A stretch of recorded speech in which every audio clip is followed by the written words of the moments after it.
Well, hello, everybody. This is Jeff Weidel with Henrico County's Environmental Action Resource Team podcast. And with us today is Ryan Levering, and he is the Capital Projects Coordinator, right? That's right. And also, you do another thing with our group, the H.E.A.R.T group. Tell me about what you're into. Yeah, that's right. Good morning, Jeff. I'm the chair of the Mobility and Active Transportation Committee, Right. For H.E.A.R.T. Mm-hmm. So I am part of a group that is really looking to promote and advocate for active transportation users throughout the county. Mm-hmm. May is Bike Month, and that's just a great opportunity to promote some of the things that we are working on. Right. And the H.E.A.R.T committee, we're really looking at a variety of different things. We're getting everything together as far as sustainability, but also we're trying to approach the education part of things about getting people more aware of what's around them, what's available. And part of that is using our active transportation trails and that type of thing. So tell me how that gets connected into Bike Safety Month. That's right. So the Mobility and Active Transportation Committee is really focused on looking to promote some of the things that Henrico County has been implementing or has implemented over the last couple of years. Right. The county is currently working on over 150 projects that are transportation related. Most and many of them incorporate adding trails or bike lanes or things like that to the active transportation network, so to speak. And one of our committee's main goals is to just try to get the word out about those projects. Right. Help users utilize that infrastructure. So kind of knowing where the bike lanes are nearby and knowing the best routes to get from A to B. That's one thing that that our committee is really focusing on. And one of the goals of the H.E.A.R.T Environmental Committee is to kind of have one place to have those things kind of centrally located for residents and for employees and really anyone to find what the county is doing, environmentally. Right. And active transportation is a big component. It's a great way to kind of be environmentally friendly. That's one of our main goals through our committee. Right. Now you have a people talk about practice what you preach or lead by example. Tell me about that. You are an active cyclist. I am, yes, and it's funny, a lot of times when people picture, an active cyclist, somebody that's just a hardcore biker, they picture the jerseys, the aerodynamic helmets, and all that, the clip-on pedals and all that. I'm not quite to that level, but I do try to ride my bike, to work every day. Right. I'm fortunate that I only live around about 4 miles from the office, so it's anywhere from a 13 to 20 minute commute via bike. Right. But with that, it is my main, I guess the reason why I do it is because my job involves a lot of kind of sitting at the desk and working for long hours, and biking to work is just a great way for me to kind of get the day started and a great way to end the day. Just getting the blood pumping, kind of clear your head a little bit and just kind of get some active minutes really throughout the day. Whereas otherwise I might be just sitting at the desk. So that's my main reason for biking. But I think that's one of the great things is, there's a spectrum of cyclists. There's people like me who, I've got all of my gear kind of sitting on the back of my bike and I'm not, breaking any speed records coming to work. And then you've got people who are biking, 50, 100, hundreds of miles a week. So, right. So why we're here today is all about bike safety.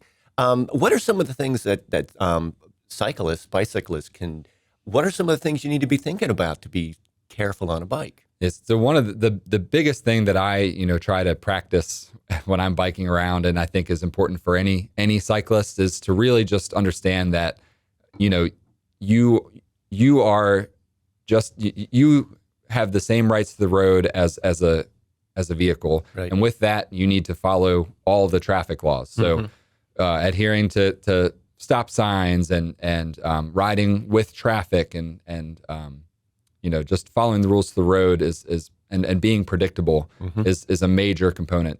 Cars have turn signals. Not everybody uses them, but that's one way that kind of signals to other drivers, what the vehicle user is doing. Whereas the cyclist, if you're kind of weaving in between parked cars or kind of cutting out in front of vehicles at a stoplight or something like that, they may not know what you're doing. So I just try to follow the rules of the road, be predictable. Right. Another thing is just being clearly visible. So, sometimes you're riding, especially to and from work, you may not, maybe kind of getting darker, might still be dark in the morning. So just being clearly visible, wearing bright clothing, reflective clothing, lights are super important. They're not that expensive, so adding a flashing light, red flashing light to the back of the bike and a headlamp to the front of the bike. I think that's very important. I think just riding defensively, again, you're on a bike, you have your right to the road, but also just know that, we've all seen it. People out there are, always in a hurry in the hustle bustle of today's society. People are kind of always in a rush and they may think that you are slowing them down when you're on your bike. So just kind of ride defensively and find a nice, safe, quiet route to work, or safe and quiet routes wherever you're trying to go, and try to stick to that. What does the county have any programs that are involved with helping people to learn about bike safety, or are there any plans that you all have come up with a committee that you're looking to implement? Yeah, so in the past, the county has done a couple of things, either through rec and parks or through public safety. They've run a couple of different kinds of clinics, whether it be in schools or at different county events, to promote bike safety, to kind of teach safe riding skills, and register your bike, things like that. One of the things that the committee is looking at, with it being Bike Month, is to try to encourage some of this programming to occur during Bike Month. And while one of the events that's coming up, that's actually first part of June, there's the Celebrate Verina Day. Yes. And that's just a large event every year where we get thousands of people coming out to Dory Park. And the committee is looking to work with public safety and with Rec and Parks to try to have, just a couple of different bike-related programs. Right. And it's interesting, too, that I think that the cool thing about this type of program is that it's a way of sharing with kids of all different people in the family as well. And it's good for parents to be aware, even though they may not be cyclists, they still need to be able to help their kids understand the safety aspect. Sure, exactly. And I think that's another thing, another important point is, I think coming out of the pandemic, there was a significant increase in the number of people who wanted to ride their bike or wanted to access safe places to bike or to walk or Right. to run, and you see that reflected in what the county is working on right now with all of those projects and adding trails and sidewalks and things like that. So as you mentioned, for kids, I think as they grow up and have easier access to these places to be able to ride Right. safely, you want to teach them from an early age, what are the skills that they need to ride safely. So, having these programs readily available, whether it be in schools or at these county events, I think goes a long way towards kind of helping kids and helping our future generations be able to bike safely and encourage more bikers as we move forward. Right. And so the other side, one of the things that I've always thought about as well is that, okay, so there's people using the road with bicycles, okay?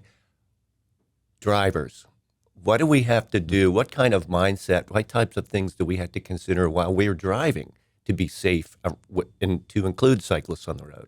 Yeah, and then I appreciate you bringing that up because as a quote unquote cyclist, I do drive my car fairly frequently, and just like everybody else, especially in this country, we're an auto oriented country, so we've all just grown up driving, and it's an important aspect of what we do. But I think as you bike more, you gain even a greater appreciation for what a cyclist kind of needs to be safe out on the road. Right. And as you bike, I think the number one thing that you notice, and you notice it while you're driving too, is the number of distracted drivers out there is really quite scary. Yeah. And so I would, the big thing is just paying attention. Yep. Avoiding distractions, putting the phone away, turning it off. Just putting it somewhere where you won't be tempted. Mm-hmm. Because if you're sharing a lane with a biker, there's a much lower, there's just much less room to make a mistake. So if you're kind of weaving around a little bit because you're looking at your phone and there's a cyclist sharing the lane with you, then that could be really dangerous. So that's the number one thing. And you do also, while you're driving, there are laws that you have to be a certain distance away from the cyclists when they're on the road. That's right. So the general rule of thumb is always 3 feet. Right. Just as if you're going to pass a cyclist, always 3 feet.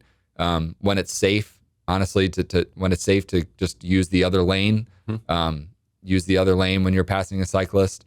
The other thing would be to kind of be patient when you're looking to pass a cyclist. So, if you're approaching a hill and you're approaching a cyclist, maybe wait until you get to the top of the hill to pass them, because you don't know if a car is coming, down the other way, because you can't see them. And honestly, as a biker, those are some of the more scary instances, is when a car looks to pass you and it's just not a safe opportunity to pass. I would expect a car to pass me, when I'm riding 10 to 15 miles an hour. Right. But when they look to pass and it's just not a great opportunity to pass, not only is it unsafe for the cyclist, but you're also very close to what could be a head-on collision. So that's something, to just be patient. Just waiting a couple of extra seconds isn't going to hurt anybody. Right. And too, I think a lot of things in life we had to be patient with each other. We had to be graceful with each other to help each other learn about stuff. And one thing I think as cyclists, we need to be aware of the fact that, hey, we're representing a group of people.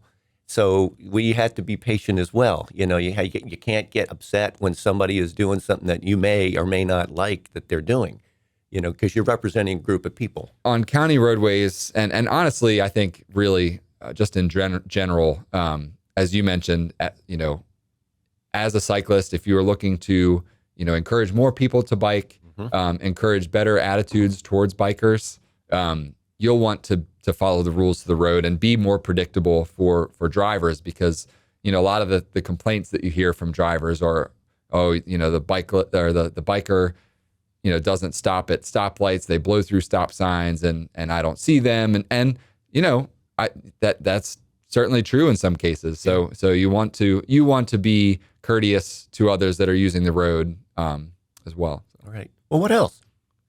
With it being Bike Month, I and our committee encourages everybody, to get out, ride your bike. If you feel that you might be able to eliminate a 3 mile drive to go to the store or to whatever it might be, could be a 15 to 20 minute bike ride. Yeah. And rather than hopping in your car, and it may still take you 10 to 15 minutes just to travel 3 miles, whereas if you just hop on your bike, it could only take an extra 5 to 10 minutes. And really, not only is it kind of benefiting your own health, but it's also benefiting the environment. So just those little things are can go a long way. So that's one thing that we just encourage: get out and ride your bike, especially being Bike Month. So. Wonderful. Well, Ryan, I really appreciate you coming down to help us learn a little bit more about this, sharing the good news about things. And on the table here, we have our little friend Stuart, who is our turtle, who is our mascot for the H.E.A.R.T group. And he says things about, he really tries to encourage reuse things when possible. But also in this situation, he also wants to say, share the road. That's right. All right, buddy. Thanks a lot. Thank you, Jeff.